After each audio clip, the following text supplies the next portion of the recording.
Welcome back to Dronacharya IAS YouTube channel. I'm Dr. Daman Benipal and you're watching Daily Editorial Analysis. Well, आज इस video lecture में हम science and technology point of view से एक बहुत important topic discuss करने वाले हैं विच इज़ वेब 3.0. नाउ अगर आप साइंस एंड टेक के करंट अफेयर्स देखें तो उनमें से एक प्रोमिनेंट टॉपिक जो करंटली चल रहा है that is about web 3.0. This topic is important from GS paper 3 point of view because वहाँ पे हमारे सिलेबस का एक पार्ट है which is awareness in the field of IT, space, computer and robotics and वहाँ पे वेब 3.0 काफ़ी importance रखता है. So right now the things are like, investors all across the world, they have invested at least $88 billion into 6,000 companies who are working with Web 3.0. तो इतनी बड़ी investment हो चुकी है अभी तक रिगार्डिंग वेब 3.0. 6,000 ऐसी कंपनीज़ हैं जो कि वेब 3.0 को लेकर काम कर रही हैं जिन्हें $88 बिलियन की इन्वेस्टमेंट मिल चुकी है. और हमारे लिए ख़ास तौर पे इसलिए इम्पॉर्टेंट हैं क्योंकि इन सभी कंपनीज़ में से 79 ऐसे यूनिकॉर्न्स हैं which are at least 3 they are headed in India. So in 16,000 companies में there are 79 unicorns now और उन 79 unicorns में से ऐसे 3 unicorns हैं जिनका हेडक्वार्टर इंडिया में है. तो इंडिया के लिए भी वेब 3.0 एक इम्पॉर्टेंट एरिया ऑफ डेवलपमेंट है जहाँ पे यहाँ के यूनिकॉर्न्स, यहाँ की कंपनीज भी काम कर रही हैं. तो इस आर्टिकल में हम समझेंगे कि what do we need to know about this version in use. कौन कौन से वेब्स हैं. जैसे हम वेब 3.0 की बात कर रहे हैं तो वेब 1.0 था, 2.0 ना 3.0. ये क्या है, इनमें क्या डिफरेंसेस हैं, इसे समझेंगे. Apart from this will also understand कि अभी अगर हम वेब 3.0 की बात कर रहे हैं तो currently we had web 2.0. So what are some concerns with web 2.0. हम क्यों वेब 3.0 की तरफ जाना चाहते हैं. We'll follow the developments of Web 3.0 in much more details. क्या benefits हैं Web 3.0 के. Along with benefits, what are the various concerns with the Web 3.0. ये कुछ important हम perspectives हैं जो कि यहाँ पे discuss करने वाले हैं. तो simply we can say this is a one shot solution when it comes to Web 3.0. So let's begin with this article. Now web, www. Right जब हम वर्ड बोलते हैं ना www. What is www? It is world wide web. So web is also known as www और world wide web. So it is the foundational layer जिससे internet को use किया जाता है. That is how internet is used. हम कुछ भी search करने के लिए जाते हैं, किसी वेबसाइट पे जाते हैं, कोई एप्लीकेशन सर्विस हमने अवेल करनी है तो हम वहाँ पे जाकर क्या करते हैं www. राइट. सो इसीलिए जो वर्ल्ड वाइड वेब है this is the foundational layer for how internet is used. And हमारे पास जो सबसे पहला वर्जन था web 1.0 which is the world wide web और द इंटरनेट. इसे पहली बार 1989 में इन्वेंट किया गया था. दिस वॉज इन्वेंटेड इन 1989 जिसके बाद 1993 ऑनवर्ड्स ये पॉपुलर होता है. And it was basically a static information provider. तो इसमें क्या होता था कि इंटरेक्शन नहीं होती थी, सिर्फ और सिर्फ यूज़र ने कुछ इन्फॉर्मेशन ढूंढने के लिए टाइप किया और वो इन्फॉर्मेशन इस वर्ल्ड वाइड वेब ने प्रोवाइड कर दी. तो it was simply a static information provider where the people, the user used to read the website. There was no interaction between them. Right? That was the Web 1.0 generation. उसके बाद आती है current version. Current version is Web 2.0. अब अगर हम आज के time पे देखें तो Web 2.0 is very interactive. हमें आजकल यूज़र्स के बीच में कोलैबोरेशंस हो रही हैं. एक सोशल वेब क्रिएट हो चुका है which ultimately allows interaction. So we can say that the current version web 2.0 it is an interactive and social web which enables collaboration between the users. तो इसी के बेसिस पे हम डिफ्रेंशिएट भी कर सकते हैं. एक बेसिक डिफरेंस जो कि वेब 2.0 और वेब 1.0 में था वो ये है कि now users can create content. अब यूजर्स भी कंटेंट क्रिएट कर सकते हैं जो कि हमारे वेब के ऊपर जाता है। सपोज आप कोई पोस्ट आया है, कोई ब्लॉग आया है, something is up on the internet, you can comment on that, so that is how the user is creating a content. You can register your likes, आप उसे शेयर कर सकते हो, अपनी फोटोज वीडियोज अपलोड कर सकते हो। सो इन web 2.0 the users can interact, जो कि वेब 1.0 में नहीं होता था। तो सबसे बड़ा डिफरेंस तो यही है, जो प्राइमरी डिफरेंस है that is the social media kind of interaction. This is the differentiating trade off web 2.0 जो कि वेब 1.0 में नहीं था। वो सिर्फ और सिर्फ एक स्टैटिक इन्फॉर्मेशन प्रोवाइडर था, आपने कुछ टाइप किया और आपको उसकी इन्फॉर्मेशन मिल गई। नाउ वेब 2.0 वर्जन जब हम देखते हैं, so this has also came to a phase where ads have also started to pop on the pages. तो कुछ आप सर्च करते हो तो बड़ी बड़ी एड्स आनी शुरू हो चुकी हैं। So again this is based on data bits. फिर धीरे धीरे अब हम देख रहे हैं कि कंटेंट की जो मोनेटाइजेशन है वो ग्रो होना शुरू हुई, और as point of this if you talk about right now, monetization कितनी ज़्यादा बढ़ चुकी है for any content which is being created on the internet. Even initial days में भी ई कॉमर्स वेबसाइट्स थी, but they were like close environment, वहाँ पे इंटरेक्शंस नहीं थी। Users can not create any content, वो अपना रिव्यू पोस्ट नहीं कर सकते थे। लेकिन आज के टाइम पे अगर आप देखें ई कॉमर्स वेबसाइट कोई भी ले लो, लेट्स टॉक अबाउट अमेजॉन और एनीथिंग, तो अब देखो कोई भी प्रोडक्ट है तो उसके नीचे लोगों ने अपने कमेंट्स डाले हुए हैं, एक्सपीरियंसेस डाले हुए हैं, अनबॉक्सिंग की वीडियो डाली हुई है। पहले सिर्फ एक क्लोज इन्वायरमेंट था, you can just see the product, that's it. You cannot create any content, you cannot post any review, but in the current time we are seeing that we can interact with it. जो हमारा web 1.0 था, this lasted until 1999. Basically web 2.0 started to come in some form in the late 1990s itself, लेकिन 2004 से इसके जो features थे वो fully available होने शुरू हुए, एंड तब से लेकर अब तक we are in the age of web 2.0। यहाँ पे 2004 इसलिए भी इम्पॉर्टेंट है बिकॉज 2004 में दो नोटेबल डेवलपमेंट्स होती हैं जिससे कि वेब 2.0 की डेवलपमेंट और इसकी अडॉप्शन बहुत ज़्यादा इंक्रीज हो जाती है, एक्सेलरेट हो जाती है। The first one was Google's IPO। Google ने अपनी इनिशियल पब्लिक ऑफरिंग की, और साथ ही में this was the year of creation of Facebook as well, which is now the Meta. तो ये दो चीज़ों ने वेब 2.0 की डेवलपमेंट और इसके यूज़ की जो एक्सेलरेशन थी, इन दोनों को बढ़ाया।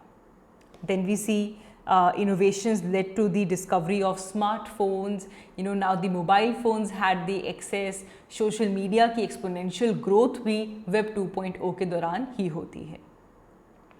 So if we look at the contributions that web 2.0 has done, तो सबसे पहले अगर हम रेवेन्यू ग्रोथ की बात करें, जैसे कि हमने कहा कि अब जो कंटेंट है that has been monetized, so in terms of revenue growth it was phenomenal for web 2.0. There are so many web 2.0 centric companies, Apple, Amazon, Google, Meta, जिसको पहले Facebook कहते थे, Netflix, all are these are big companies who are based on web 2.0 centric companies only, and they are earning so well with the market capitalization. लेकिन फिर हमारे पास currently जो work in progress है दैट इज़ वेब 3.0 और web 3, this would be the third generation of WWW, third generation of world wide web. So it is that इसमें जो vision है वो ये है कि it is based on decentralization, and decentralization के ऊपर अगर बेस्ड है so this will have an open web with greater utility for its user। अभी हम देखेंगे किस तरह से क्या क्या ऐसी चीज़ें हैं जो कि वेब 3.0 ऑफर करता है जो कि करंट वर्जन ऑफ वेब 2.0 में नहीं है। देखा जाए तो it took over 10 years of transition from the original web 1.0 to web 2.0, and it is expected to take just as long to implement and reshape the web 3.0 because currently we all are using web 2.0. Why do we need to switch, why do we need to use web 3.0? तो वो तभी समझ में आएगा अगर हमें हमारा जो करंट वर्जन है वेब 2.0 इससे जुड़े हुए कुछ कंसर्न्स का पता होगा। Now so right now we are seeing that कि जो हमारा करंट वर्जन है वेब सेकेंड जनरेशन जो है, it has been tremendously disruptive to certain industries. कुछ ऐसी इंडस्ट्रीज जिनके लिए वेब 2.0 इतना डिस्ट्रप्टिव हो चुका है that it has kind of bring down an your existential crisis for them. For some of them it's a big threat for their existence. कुछ ऐसे सेक्टर्स हैं जो फेल हो चुके हैं, those were not able to adapt to this new web centric business model, and या फिर उनकी अडेप्टेशन बहुत ही स्लो थी, चाहे वो रिटेल के टर्म्स में हो, एंटरटेनमेंट के टर्म्स में हो, मीडिया हो, एंड इवन एडवर्टीजमेंट जैसे सेक्टर्स जो हैं they have been hardest hit by the change of the nature, ये जो new web centric business model आया है। एंड इसीलिए वेब 2.0 में अगर देखें तो गिग इकोनॉमी के बारे में हम पढ़ते हैं, तो गिग इकोनॉमी में वेब 2.0 के दौरान कितनी डेवलपमेंट हुई है, कितनी ग्रोथ हुई है। Now, millions of people, they earn income, be it on part-time basis or full-time basis by driving, by delivering food and the groceries, by renting their home, by selling their goods and services online. So Web 2.0 has definitely spurred up the gig economy, but somehow it has, because of this, there are so many sectors, so many businesses who have failed because of this as well. Web 2.0 में जितना भी data internet पे है या फिर जितनी भी internet traffic है दैट इज़ ओन्ड और handed by very few large companies. बहुत ही कम ऐसी कंपनीज़ हैं, लेकिन बड़ी बड़ी कंपनीज़ हैं जो कि पूरा का पूरा डाटा जो है, ये पूरी इंटरनेट ट्रैफिक जो है उसे होल्ड करते हैं, उसे ओन करते हैं। एंड इसकी वजह से currently we are talking about the issues of data privacy, data security and abuse of such data, because बहुत ही कम कंपनीज़ के पास ये maximum data, maximum internet trafficking है, जिसकी वजह से डाटा प्राइवेसी, सिक्योरिटी, एब्यूज़ जैसे जो इश्यूज़ हैं वो रेज होते हैं when it comes to internet. So there is a sense of disappointment कि जो ओरिजिनल पर्पस था इंटरनेट का वो डिस्टॉर्ट हो चुका है। तो इस सब कॉन्टेक्स्ट के अंदर वेब 3.0 काफ़ी सिग्निफिकेंट है। पिछले कुछ सालों से जो पॉपुलैरिटी, देखो क्रिप्टो करेंसी की पॉपुलैरिटी बढ़ती है, सिमिलरली वेब 3 को लेकर भी अब बहुत डिस्कशंस चल रही हैं। So what is there for web 3.0 to offer? So web 3 की अगर हम बात करें, so as per this web 3 foundation, it will deliver us decentralized fair internet where the users can control their own data. It will be decentralized, it would be a fair internet, abuse nahi, misconduct nahi, and here the users can control their own data. So currently अभी क्या होता है कि अगर seller को business करना है with the buyer, so both the buyer and the seller they have to be registered on a shop or on a platform. मुझे कुछ खरीदना है तो मेरे पास let's say Amazon की ID होनी चाहिए, किसी को कुछ सेल करना है तो उनको भी Amazon के ऊपर एज अ सेलर रजिस्टर होना पड़ेगा। तो चाहे बायर हो चाहे सेलर हो, they have to be registered on such kind of platforms. अब what this platform currently does is that they authenticate the buyer and the seller as the genuine party for transaction, कि भाई हम authenticate करते हैं कि ये जो buyer है और ये जो सेलर है दे आर जेन्युइन पार्टीज, तो इनके बीच में ट्रांजैक्शंस हो जाएं। अब बेसिकली यहाँ पे प्लेटफॉर्म का रोल है कि वो ऑथेंटिकेट कर रहा है, वो इन पार्टीज़ के बीच में ट्रांजैक्शन इनेबल कर रहा है। वेब 3 क्या करेगा? It will remove the role of such platform. For the buyer to be authenticated there would be some usual proof जिनको कि ब्लॉकचेन टेक्नोलॉजी के थ्रू देखा जाएगा, and those proof aid which will be aided by this technology will be used. Same will go for the seller. They will also have some usual proof जो कि blockchain technology के साथ approve होंगे। तो मतलब जब blockchain यहाँ पे आ जाती है तो time and place of transaction ये दोनों permanently record होंगे। तो basically जो पहले एक platform role play कर रहा था to enable the transaction, so with blockchain and with Web 3, it will enable peer-to-peer transaction, seller to buyer transaction, eliminating the role of any intermediary, eliminating the role of any partner, और इस concept को transactions तक extend किया जाएगा। अब एक social media application ले लीजिए। So there you want to share your picture with your followers. तो अब it could be a broadcast operation from a person which will be aided by a blockchain. तो अब आपको सोशल मीडिया अकाउंट्स की ज़रूरत नहीं पड़ेगी for all the participants to able to perform this. अभी अगर आपने किसी एक पर्टिकुलर सोशल मीडिया पे जाकर कुछ करना है तो आपको अगैन उसमें रजिस्टर होना होगा। आपके कंटेंट को कोई और देखेगा तो उनको भी वहाँ पे रजिस्टर होना पड़ेगा। Same is happening over here, लेकिन with this blockchain there will be no need for social media accounts for all the participants and they will be able to perform this function. So इसीलिए जो spirit है web 3.0 की, that is decentralized autonomous organization. It will be a decentralized autonomous organization. All the business rules, all the governing rules in any transactions will be transparently available for anyone to see. The software will be written conforming to these rules only. So it will have the transparency, all the rules and everything will be known to all. So with this decentralized autonomous organization, there is no need for central authority who will authenticate something or those who will validate anything.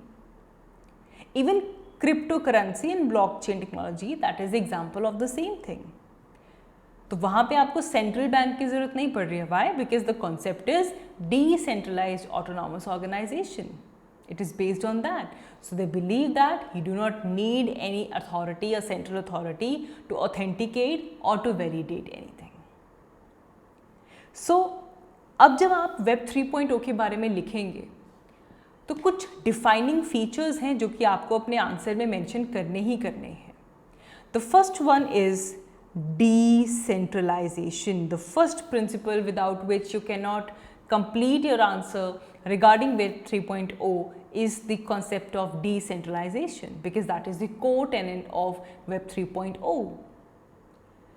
Web 2.0 जो हम currently use करते हैं, इसमें computers HTTP के form में एक unique web address use करती है to find information. So the computers will have this, they have to use this HTTP in the form of a unique web address, and उसको use करके they will find information, and that information which is stored at a fixed location, which is generally a single server. लेकिन Web 3.0 में क्या होगा? The information will be found based on this its content, and this can be stored in the multiple locations simultaneously. समझ रहे हैं?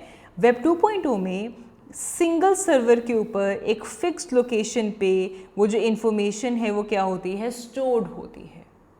लेकिन web 3.0 में this will be stored in multiple location simultaneously, and therefore this follows the concept of decentralization. So basically this will break down the massive databases which are currently held by the internet giants like Meta and Google, and they will hand over the greater control to the users. तो user के पास control जाएगा. As of now, the Meta, the Google, they have the massive database, but with Google, with Web 3.0, the control will be given to the users. Then another feature is, in addition to decentralization, it is based upon open source software. So इसीलिए Web 3.0 will be trustless. It would be trustless. मतलब it will allow the participants to interact directly. किसी आपको trusted intermediary के through होकर जाने की ज़रूरत नहीं पड़ेगा. the participants can interact directly. It is permissionless. किसी को भी पार्टिसिपेट करने के लिए किसी गवर्निंग बॉडी की ऑथराइजेशन की ज़रूरत नहीं पड़ेगी. So as a result of this, जो वेब 3.0 की एप्लीकेशंस होंगी, they will run on blockchain and on the decentralized peer to peer network. ठीक है, तो यहाँ पे किसी भी अथॉरिटी की ज़रूरत नहीं है, किसी आपको ट्रस्टेड इंटरमीडियरी की ज़रूरत नहीं है, किसी परमिशन की ज़रूरत नहीं है. This will run on blockchain and the decentralized peer to peer networks. Apart from this, another defining feature of Web 3.0 is the artificial intelligence. That is the artificial intelligence. Now artificial intelligence और machine learning की जब हम बात करते हैं तो web 3.0 में machine learning को भी यूज़ किया जाएगा, which is basically a branch of artificial intelligence. What it will do, it will use the data and algorithm, and they will see ki how human learn, and then they will improve their accuracy. क्या data है, कैसा algorithm है, उसे देखकर they will imitate कि how this human being is learning, or what are their trends to search the things. So this capability will ultimately enable the computer to produce faster results, more relevant results. Like suppose the the area like drug development or new material, they are merely targeted advising to the bulk of the current efforts. तो ये कुछ features हैं हमारे web 3.0 के. अब इसके benefits क्या होंगे ना. बेनिफिट्स की बात करें तो सबसे पहले तो देखो ये एक ओपन नेटवर्क क्रिएट करता है. This creates an open network. सभी एप्लीकेशन, सभी प्रोग्राम यहाँ पे ओपन सोर्स सॉफ्टवेयर के ऊपर डेवलप्ड होंगे, उसे यूज़ करके किए जाएंगे. तो एसेंशियली जो डेवलपमेंट का कोड रहेगा विच will be a virtual resource, it is public, it will be a resource for the community. So the development process भी है उसे भी ट्रांसपेरेंट रखा गया है. So overall it is an open network. इसमें जितने भी मिडिल मैन हैं उनको रिमूव कर दिया जाएगा. सारे मिडिल मैन को एलिमिनेट किया जाएगा. सेलर्स और कस्टमर्स डायरेक्टली इंटरैक्ट करेंगे. नॉन फंजिबल टोकन जो कि ऑलरेडी इस चीज़ को इनेबल करते हैं, mainly in the static digital art. हमने थोड़े दिनों पहले हमने इसकी बात की थी. स्टैटिक डिजिटल आर्ट में ये ऑलरेडी होता है, but this arrangement can be replicated in music, film and other mediums as well. Also यहाँ पे if you talk about who will control the data, users will control the data. Decentralization, permissionless system, that is another feature of 3.0. So this will give users a much greater control over their personal data. तो इससे they can limit the practice of the data extraction, they can curb the network efforts that have enabled the technology giants to become nearly monopoly when it comes to exploitative advertisement, marketing practices. And lastly even जो monetization है that would be decentralised. अभी क्या है कि centralised content management होती है. जो user generated content है वो टिपिकली इन प्लेटफॉर्म्स को बिलोंग करता है जहाँ पे इनको पब्लिश किया जाता है. लेकिन वेब 3.0 में एम्प्लॉयर जो क्रिएट कर रहा है they will have a better opportunity to monetize their content, right. और इंडिया में तो बहुत बड़े लेवल पे मोनेटाइजेशन हो रही है कंटेंट की. There are 2 million professional content creators in India, those who can benefit for this. But ultimately it also comes with some concerns. अब सबसे पहले तो अगर टेक्नोलॉजिकल पर्सपेक्टिव से देखें तो web 3 will be a deviation from the current architecture, जहाँ पे we have front end, middle part and the back end. ये उससे बहुत ही डिविएट करता है. तो इसीलिए वेब 3 का जो आर्किटेक्चर है उसे बैक एंड सोल्यूशंस की ज़रूरत पड़ेगी when it comes to handling the blockchain, और when it comes to processing and indexing the data in the blockchain, और जो पीयर टू पीयर कम्युनिकेशंस हो रही हैं एंड सो ऑन. तो जो मिडिल लेयर है जिसे कहते हैं कि business rule layer, that basically handle the blockchain based back end. तो we will need a comprehensive overhaul of internet architecture जिससे कि वेब 3.0 फंक्शन प्रॉपरली कर पाए, बिकॉज ये करंट आर्किटेक्चर से डिवेट करता है. यहाँ पे कुछ रेगुलेटरी चैलेंजेस भी आएंगे, बिकॉज हम बार बार ये कह रहे हैं कि दिस विल बी डिसेंट्रलाइज्ड. तो इससे different types of cyber crime picture में आ सकते हैं. Cyber crime, hate speech, misinformation. it will be difficult for police, it is already difficult for the police to handle such cases. और अगर ये decentralized structure में होगा, so there is a concern of that there will be a lack of any central control. तो regulatory challenges यहाँ पे उठ कर आते हैं. Cryptocurrency based crimes आ सकते हैं which will be a significant issue to address. And specially अगर हम देखें तो जो ओवरऑल ट्रांजैक्शन वॉल्यूम है वो लगातार बढ़ती जा रही है. तो इसका मतलब इवन जो वैल्यू ऑफ इलिसिट ट्रांजैक्शंस है वो भी इंक्रीज हो रही हैं. तो ऐसे केसेस को किस तरह हैंडल करेंगे, that will be a concern as well. And then also there is a lack of grievance redressal mechanism, क्योंकि ये डिसेंट्रलाइज नेचर का है. तो यहाँ से क्वेश्चन उठता है कि भाई अगर कोई ग्रीवियांस है तो किससे अप्रोच करेंगे, who will be accountable for data breach. And then content moderation को लेकर भी कंसर्न्स हैं. अभी तक वेब 3.0 साइलेंट है on the issue of censorship. So it might give birth to some obscene and provocative things as well. Because right now अगर हम देखें, if we talk about removal of such obscene and defamatory information, some photos, some videos, वो किसी कौन सी body से deal करेगी, that will be a challenging perspective here as well. Now India के perspective से अगर हम देखें तो India has use this technology in terms of shaping our domestic socio economic development. हम आशार या फिर जनधन, यूपीआई, कोविन, इन सब चीज़ों में से यूज़ कर रहे हैं. India can also leverage this early development stage of web 3.0 because ultimately this can play a leading and the role of catalyst for a socio economic development. Web 3.0 से इंडिया का जो डिजिटल इकोनॉमी की जो value है वो increase हो पाएगी. इस तरह की अपॉर्चुनिटी में जो स्टार्टअप इकोसिस्टम है उसे इनकरेज किया जाए, उन्हें इंसेंटिवाइज किया जाए, specially to take India on this map of web 3.0, position it well there. Web 3.0 को बेटर यूज़र एक्सपीरियंस के लिए यूज़ किया जा सकता है. डिजिटल गवर्नमेंट सर्विसेज में इसको यूज़ किया जाए so that we have more evidence based policy making. Government के परस्पेक्टिव से डिफरेंट मिनिस्ट्रियल सर्विसेज के बीच में एक ताकि आपस में इंटरेक्शन क्विक हो सके, इस तरह की ब्लॉकचेन टेक्नोलॉजी को यूज़ किया जा सकता है. इवन वेब 3.0 जो डिसेंट्रलाइज नेचर का है, इसे साइंस और रिसर्च फील्ड में यूज़ कर सकते हैं बिकॉज इससे पेटेंटिंग का जो बैरियर है वो एलिमिनेट होता है. It will utilize the available resources for the global good. क्योंकि देखो जो ब्लॉकचेन टेक्नोलॉजी है, it was used to store and classify a vast amount of data which basically related to the virus DNA genome sequencing.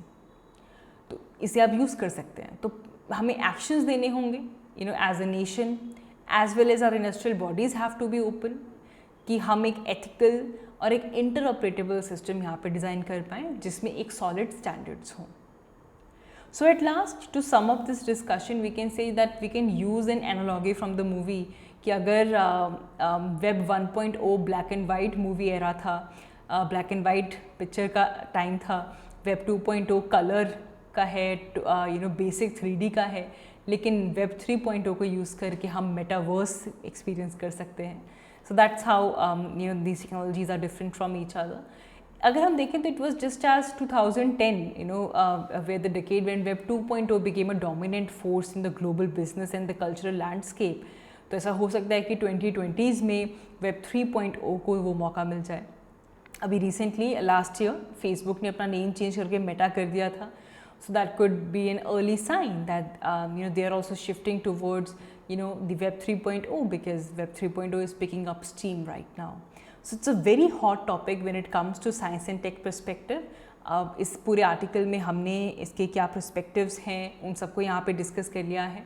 I hope this article is clear for you and I'll see you all in my next video. Thank you so much for watching.